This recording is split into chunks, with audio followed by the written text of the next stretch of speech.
Hello guys, good morning. Happy New Year.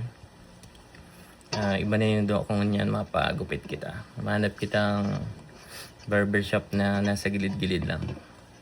And kasi magupit sa kuya, titipan kong 500 pesos. Siguro maugmaman siya kan. New Year pa man baga.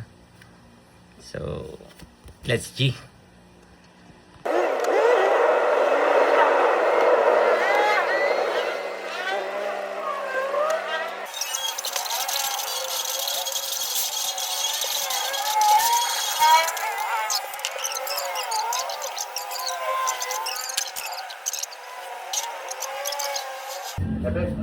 Sir, kayo talaga sa Jao dito. Ibigay ko sa inyo mga papeles na ito. Ganun ba?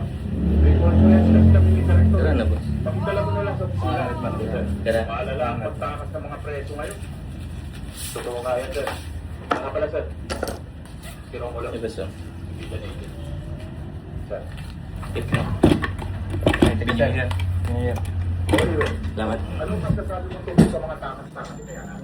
So yun guys, natawta na kay Kuya Barbero si tip ng 500 pesos. Sana maugma siya. Happy New Year. Thank you.